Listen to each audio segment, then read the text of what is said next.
Hello and welcome back to another episode of MTT Finance. In today's video, I would like to talk about and show you how to calculate your net worth. Understanding and knowing how to calculate your net worth is an important part of becoming financially independent, as well as measuring your own financial stability. Simply put, your net worth is a breakdown of what you own minus what you owe. So taking a look and subtracting your liabilities from your assets. Now, one thing that's vitally important when you're going to be determining your net worth is that you want to be able to correctly and accurately determine the value of each of your assets. This video is not going to be an in-depth presentation on how you can determine the value of things such as your home or your car or other electronics or jewelry you have around your house. But all those things are going to come into play in how you determine and measure your net worth. This video will be, however, a simple breakdown of how you can determine your net worth starting right this very minute. And as always, be sure to like the video and subscribe to the channel if you would like to see more content like this on how to better understand your own personal finance, as well as watch me get out of debt, as I'm going to be posting my debt payoff updates each and every month. And be sure to catch next week's video, as I'm going to be making a video on my own net worth and showing you exactly step by step how I determine my own net worth. So stick around and subscribe to the channel if you haven't already. All right, let's get started with how you can understand and measure your net worth. So as I said earlier, in order to determine our net worth, we need to figure out what assets we have and what liabilities we have. So first, we start off with this column over here, which is our assets. All right. And these are the things that are going to cause us to have a positive net worth. And then we are going to be subtracting from our assets, right, our liabilities. So let's first take a look at what assets someone could have. So an asset could be anything from, well, the biggest one, which is our house. So a house can be an asset. The other thing that could be an asset would be our car. That is, if we were to sell our car, we would receive a profit from selling it. The next thing that could be an asset is our savings, how much money we have saved up in the bank. Alongside that, you could have an investment portfolio. The other thing that could possibly be an asset for you is if you were to have your own business. And as I said earlier, one of the key components to more accurately understanding your net worth is to figure out the valuation for each one of these. So knowing exactly how much your house is worth if you were to sell it, how much your car is worth if you were to sell it, and knowing how much your business would be worth if you were going to sell it. Now, after you figure out what assets you have, you then need to turn to your liabilities. Liabilities could be anything from a mortgage. You know, these are things that we owe to somebody else. So you could have mortgage debt on your home. You could have a car loan. And you can also have, and this is the boat that I'm in, you could have student loan debt. So these, generally speaking, are the different types of assets people will have, things they own, and the different liabilities that most people will have.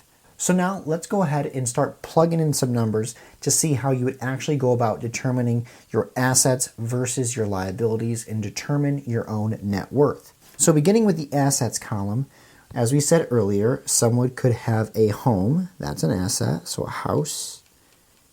And after the determination, they can figure out that their house is, let's say, worth $200,000, right? And then they have a car. They determine that if they were to sell it, a fair price for it would be, let's say, $10,000. And then they have an investment account. And in all their investment accounts, if you total them all up, they would have $20,000 invested. And then they also have a savings account And in their savings account, they have around $12,000 a part of that. So then after you determine the value of each of your assets, you would add them all up and you would have the number here of $242,000, okay? So that's your assets column. Pretty straightforward.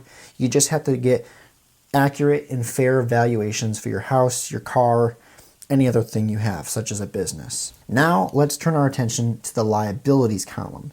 So you might have a mortgage, as we talked about earlier, and on your mortgage, you might still have, let's say, $120,000 left that you still owe on your house. You might have a car loan, of which you have $7,000 left to pay off. You might have student loan debt, as I do. And let's say you have $100,000 of student loan debt still left, and you also might have some credit card debt, in which case you have $5,000 that you still owe and are paying on each month. So just like with the assets column, we figure out how much we owe somebody else, our liabilities. We take that number and we tally it up. And if you're good at math here, you would realize that we have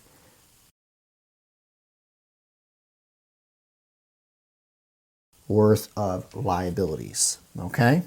Up next, we just do a simple math calculation. We are going to be taking our asset column and subtracting from our assets our liabilities. So let's move over here. So our total net worth in this hypothetical scenario is, once again, $, $20,000. Boom, there it is. Easy peasy. And as you can see, this net worth is actually in the positive. So that's good. Positive net worth. And realistically, every year you would seek to increase your net worth. So you'd want to see this number every year go up. All right?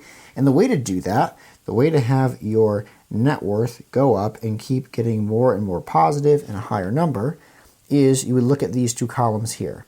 Each year, you would want your assets to go up and up and up, right? And that can happen through several different ways. Your house can appreciate in value. Your car is not really going to appreciate in value, but your investment portfolios, you can continue to contribute to your 401k, your other investment portfolios you have. And each year you can continue to save more money, in which case this number will hopefully go up. All right? So that's one way to increase your net worth. Pretty simple. The other thing we can do to increase our net worth is by reducing our liabilities. Each year we want this column to go down, right? Because this is the things that cause a negative net worth. They bring our net worth down. So you can do things like seek to pay off more student loan debt, to get rid of your credit card debt, your car loan debt, pay off your mortgage. These are things that you owe to other people. Typically in the liabilities column, we don't add our regular monthly bills, as these are things that are never going to go away. You're always going to have to pay your electric, you're always going to have to pay your water bill, and so those things don't really go away. However, if you notice on this liabilities column, everything in here, hopefully at one time or another, can deplete. We can pay off our student loan debt, we can pay off our car loan, we can pay off our mortgage, in which case this net worth number will then go up. So say in this scenario, if we had no liabilities, our net worth would just be whatever our assets total to, $242,000. So that's the process of determining your net worth. It's pretty simple, pretty straightforward. The only real difficult part, I would say, not even that difficult, the time-consuming part is when it comes to determining the value of each of your assets. How much your house, your home is worth, how much your car is worth if you were to sell it. The investment portfolio and your savings, you can just basically look at your bank account, or your investment portfolio online, and you can find these numbers fairly quickly. So I wanted this to just be a simple video on how you can today go about determining your net worth. Obviously, you will have to do some homework to determine how much your home is actually worth and how much your car could sell for. Determining the value of your home can be something that's a little bit trickier and outside the scope of this video. Stick around next week as I'm going to be providing and creating a video sharing with you how I go about determining my net worth, and I'm going to be making it a regular series on this channel each month of updating my net worth as I continue to try to build my assets as well as reduce the amount of debt I have, primarily student loan debt and also my mortgage debt, but focusing more on student loan debt. That way I move more in the positive direction with my net worth. I'm hoping that if you take the time to determine your net worth, it will give you a baseline and a goal to then set financial goals so that you can increase your financial stability as well as your financial independence. If you found some value from this video, be sure to give it a like and share it with a friend. Be sure to subscribe to the channel and turn on that notification bell. That way you do not miss next week's video on how I go about determining my net worth and the actual breakdown using actual numbers from my real life. Anyway, thank you guys so much for watching until the very end, and I will see you next week. Take care.